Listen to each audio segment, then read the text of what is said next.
Faces at the Window by Rose Wilder Lane. Performed by Heather Ordover. Presented with the permission of HarperCollins Publishing. I have never seen Mayfield, Kentucky. It happens that, so far as I know, I have met only 3 persons who came from that probably charming small city. They were unknown to each other. I met them at widely separated times and places, and in combination, they gave me the strangest report of the supernatural that I have ever heard. It seems worth setting down. There must be persons living in Mayfield who know the facts, or have investigated reports. I can only tell what I heard. And this is not fiction.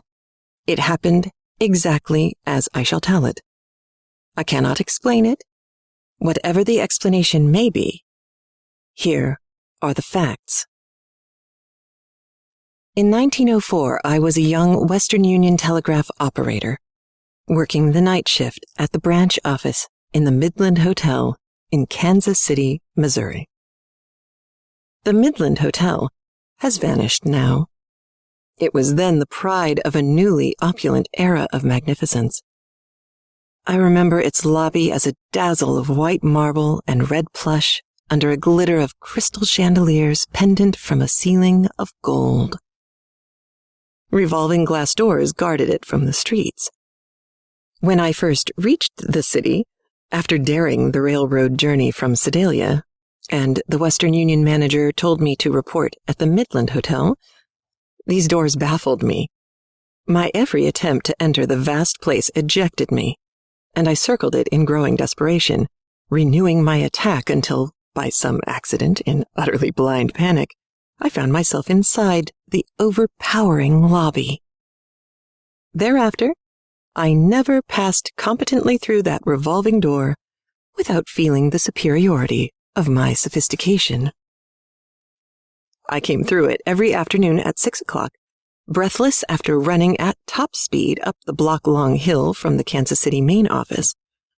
For my boundless ambition, unsatisfied by an 8-hour day, had got me a main office job too. I was working 16 hours a day, 7 days a week, earning $60 a month, and riding on top of the world. I accepted a formal transfer of MD branch office from Miss Hamilton, the day operator who waited gloved and hatted and left at once. Behind the marble counter, I peeled off my gloves, pulled out the hat pins and removed my hat, fluffed up my front hair, with firm hands on hips, pushed down my corsets, smoothed my skirt placket. Then I took from my purse a paper-wrapped bottle of alcohol, and with it, signaled across the lobby to Glattus, the postal operator. Glattus was a thin and pale, but lively blonde with freckles. Her hands were peculiar, having 6 fingers each, and extremely long, flexible thumbs. And her life was even more oddly fascinating. I anticipated the evenings during which she told me bits of her experiences. It was Glattus who had walked nonchalantly up the lordly curve of wide marble stairs mounting from the lobby to the mezzanine, discovered the public dressing room, and led me to it. Western Union and Postal Telegraph companies were competitors. I would not have dreamed of leaving my Western Union post if Glattus had stayed at hers beneath the rival postal sign. In faithful loyalty to our employers, we left both offices empty, and while the Midland's guests wandered about the lobby carrying unsent telegrams and bellboys soothed them, Glattus and I whiled away the hours happily in the dressing room on the mezzanine. It was a place of incredible magnificence. The floors and the walls were made of some substance then unknown to us, apparently china, for it was smooth, hard, and white as a plate. All along one wall was a thick, astonishingly clear mirror, and beneath it, a row of white china basins into which water, either hot or cold, could be made to pour, simply by turning the, apparently silver, handles of faucets. At that time, I had once seen a porcelain bathtub, but never before such a place as this. Glattus brought an alcohol stove. It was a flat tin can filled with some substance that did not burn, covered with a fine wire mesh. I brought the alcohol and matches. Each had a curling iron. We took out of our hair the rhinestone-studded shell hairpins and little combs and barrettes, and the wire hairpins. We unbraided the braids and combed out our hair. We set the alcohol stove on the edge of a wash basin, poured alcohol into it, and lighted it. Safely. We heated the curling irons in the smoky flame, testing them with licked fingertips. When the irons barely sizzled, each deftly rolled up a long lock of hair on the hot iron and stood holding it tightly close to her scalp. Meanwhile, of course, we talked. In the white glare of light and the faintly oily odor of hot hair, Glattus told me the enthralling story of her life. She was next to the youngest of 13 children, and all alone in the world. Where her 12 brothers and sisters were, she had no idea at all. She had not seen nor heard of any of them since she was 8 years old. Because then her mother died, and her father just went away. They did not know what to do and sort of scattered. I had the impression of a nest full of little quails, scattered and cowering in the grass without a mother. Glattus stayed with a neighbor for a while, but they made her work too hard, so she left there. She walked into Memphis, where a policeman took her to a police station, and some people wanted to put her in an orphan asylum, but she got away from them.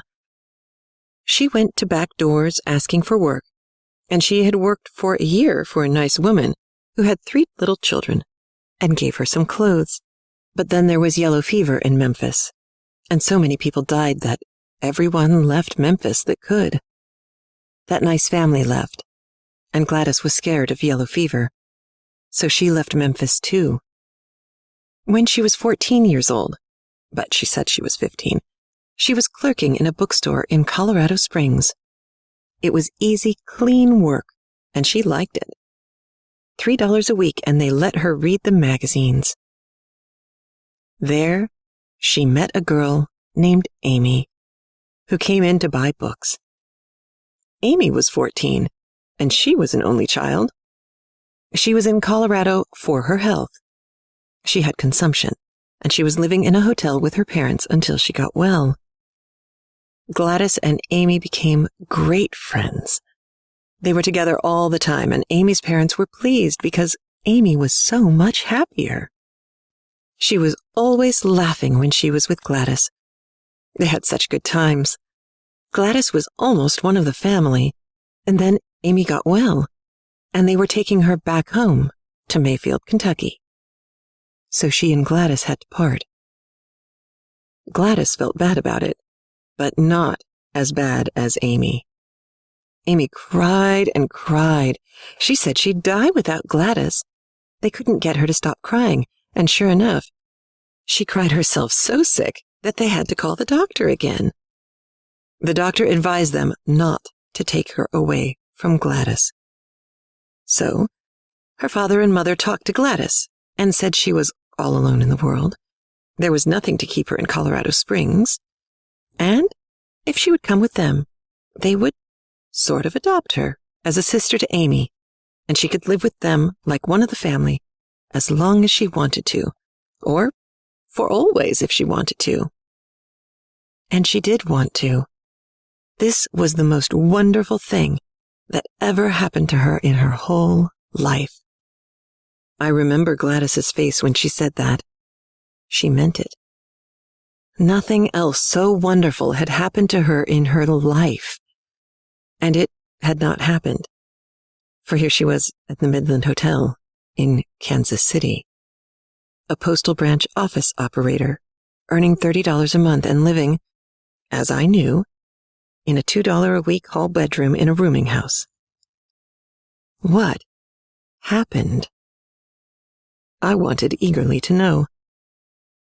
Well, Glattus said, it was queer. It was very queer, and she did not understand it at all. And maybe I wouldn't believe it, but it was so. Cross her heart and hope to die. It was the honest truth. They went to Mayfield, Kentucky. They traveled in the sleeping cars. Glattus slept in a Pullman berth and ate in a dining car. Maybe they weren't exactly rich, not as rich as Rockefeller and people like that, but they did have a lot of money, and Glattus's keep was no burden to them. When they got to Mayfield, at first they had a hard time finding a place to live.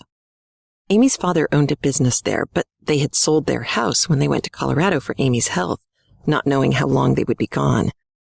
Now Mayfield was growing fast. The hotel was full, all the nice places were rented, and they had to buy or build a new house. That would take some time. So meanwhile, they rented what they could get. And it was an old house, not even painted, right on the bank of the river. They rented it by the month till they could get into their new home. It was a big house, bare and sort of echoing inside. They didn't really furnish it. Their furniture was in storage, and they only took out a few things like beds and some chairs and lamps and a stove and a table in the kitchen, because they were only camping there till the new house was ready.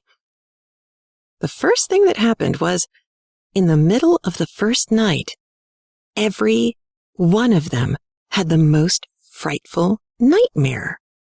They were all so scared that they got up and lighted lamps, and at midnight they were all together in the kitchen. They made some coffee and drank it and stayed there till daylight. The next night, exactly the same thing happened. They were all in the kitchen again, all scared by nightmares. In the daytime, it seemed so silly to act that way for nothing but a bad dream, probably from something you'd eaten, or maybe because you were sleeping in a strange place, and you were so tired you were sure you'd sleep tonight. They'd all be laughing at each other for yawning, and right after supper, as soon as Amy and Glattus did the supper dishes, they all went to bed and sound asleep. And then, in the middle of the night, it happened again. They'd wake up screaming and light lamps and all get together in the kitchen. The queer thing was not one of them could remember what they'd dreamed. At first, Amy's father wouldn't let them talk about it, but now, when they did, they could not remember what they had dreamed that scared them so much. Amy's mother said probably it came from drinking so much coffee, in the middle of the night too, so she made cocoa. They all agreed that they'd have a nice cup of cocoa and then go back to bed. But they didn't. They just sat there, in the lamplight, till morning. Every morning the whole thing seemed so silly, and everything was all right all day. And then at night, the same thing happened again. Glattus said she supposed you got used to almost anything in time, and after a couple of weeks they were sort of used to having those awful nightmares, and anyway, she was too sleepy to care much.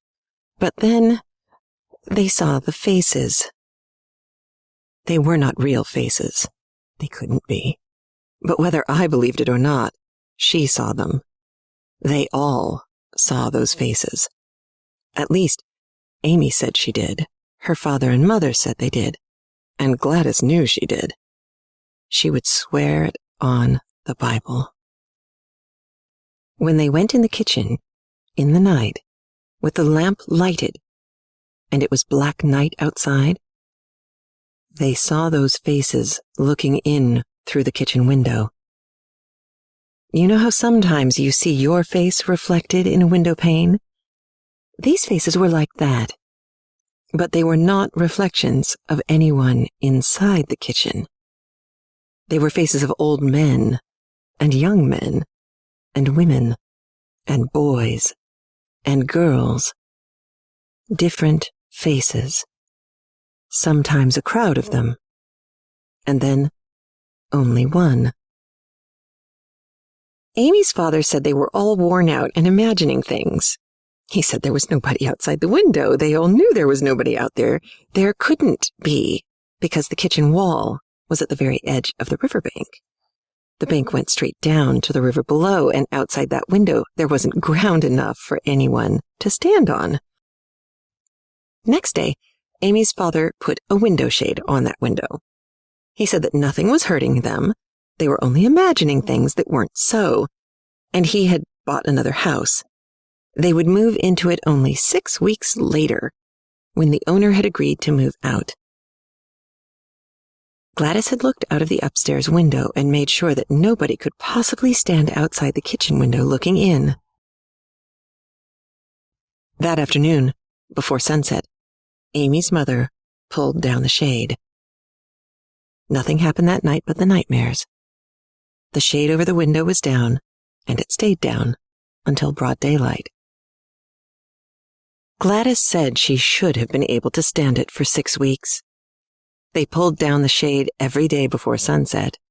She saw the faces only that one time, and she never could remember a single one of those horrid dreams. But she always knew that the faces were outside that shade, trying to look in, and she couldn't stand it. One day she just left. She went to the depot and bought a ticket with almost all of her money and left on the next train with a few things wrapped in a bundle.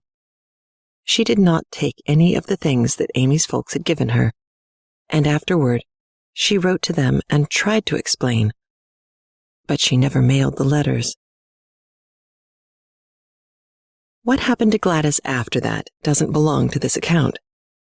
I do not remember when or why she left the postal Midland Hotel branch office, and I have heard nothing of her since then. Her inexplicable experience in Mayfield, Kentucky, was only a chapter in the short but adventurous autobiography that she told me, in vivid bits, while we curled and combed our hair in the sophisticated luxury of the Midland's public dressing room on the mezzanine. I do not remember that we discussed it all. I would certainly have forgotten it, but for subsequent events. In 1908, I was manager of the Western Union's office in Mount Vernon, Indiana. I was also telegraph operator, clerk, cashier, janitress, and stern though frequently baffled chief of staff, one messenger boy, age 13. Mine was a position of dignity, leisure, and affluence. I worked only 10 hours a day, only 6 days a week, and my salary was $50 a month. I lived well, dressed fashionably, and every payday I gaily added $25 to my savings bank account. The memory lingers with me still of those huge, delicious 5-cent sandwiches, buttered buns enfolding a major portion of sizzling fried fish, fresh caught from the Ohio. One day, a briskly important young man breezed, as he would have said, into the office, dashed off, as he would have said, exactly 10 words on a telegraph blank, and swirled it around on the counter to me. It was the routine message from husband to wife, announcing his arrival and ending, "Meet me," as such messages always do. I was surprised to hear myself exclaiming the address aloud. "Mayfield, Kentucky!" "Oh, you know Mayfield," the customer said. In some confusion, I said I didn't. He guessed then that I'd been reading about the excitement there in the newspapers. I hadn't. Then as now I was unperturbed in placid ignorance of the newspapers. Unquestionably, my first surmise had been correct. This customer was what I would have called a traveling man.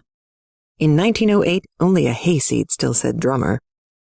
He pushed his hat back lounged jauntily against the counter and told me all about the excitement in Mayfield.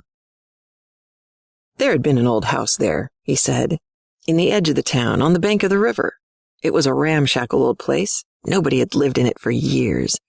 There were stories that it was haunted, but nobody pays any attention to such notions anymore, do they, kiddo?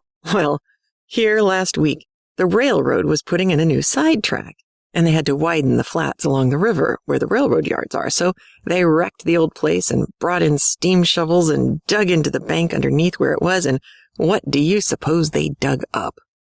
Bones, girlie. Human bones. It's in all the newspapers.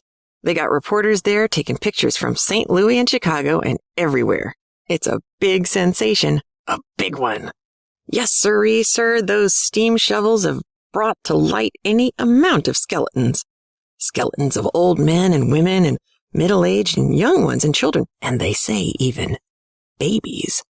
They haven't sorted them all out yet, but there's dozens of skulls and skeletons, and some say hundreds, buried all these years under that old house.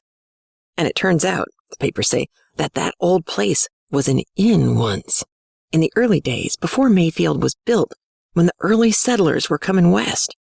They say there was a good many such places along the trails that took in travelers and their families for the night and then murdered them in their beds and buried their bodies for whatever goods they had on them. They had horses or oxen and wagons and their supplies, of course, and guns and clothes, and these innkeepers murdered them in cold blood for things like that. Whole families, and now those steam shovels were digging up their bones. Though they've stopped them now. There's men there digging now with picks and shovels. Seems more respectful for the dead. But nobody even knows their names today. There's probably no way to trace them. Nobody'll ever know who they were. Nothing but bones, lying there all these years under that old house. It gives you something to think about, don't it? I said yes, it did. He said that it was a big excitement in Mayfield, the biggest sensation maybe that Mayfield ever had yet. And I certainly ought to read the papers. Big sensation like that, even in St. Louis and Chicago, and probably New York by this time. I said I certainly ought to read about it. I said, "This will be 25 cents. And he paid for the telegram, and he left. I didn't remember his name, and I did not read the papers. I thought of Glattus, but I had not thought of her for years, and did not know where she was. As everyone knows, a mention of the supernatural in any group of persons will produce strange anecdotes. Someone, or several in the group, will relate an absolutely trustworthy friend's inexplicable experience. The narrator does not believe in ghosts, of course. No one present does. But can you explain this actual occurrence? The traveling man's sequel to Glattus's tale was a coincidence that served me well in such anecdotal groups for many years. I thought the story ended, but it was not. In 1928, I completed the typical American circle by returning from Baghdad via Tirana to the farm from which I had set out. This farm is near Mansfield, Missouri, the gem city of the Ozarks, population 811. I like it. I like Mansfield and Mansfield people and the Ozarks.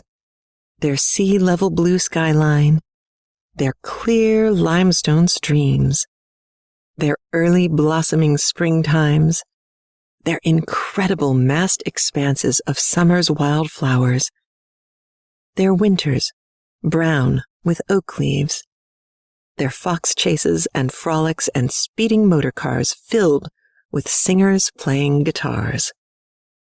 Mr. N.J. Craig was president of the Farmers and Merchants Bank in Mansfield. The Craigs in my family were old friends, and often I listened entranced to an evening full of Mr. Craig's stories, and modestly tried to repay him with some of my own. So one day, when Mr. Craig telephoned to ask if he might bring an acquaintance out to tea, I was pleased, and I thought nothing of it when over the teacups he asked me to tell the anecdote about the haunted house in Mayfield, Kentucky.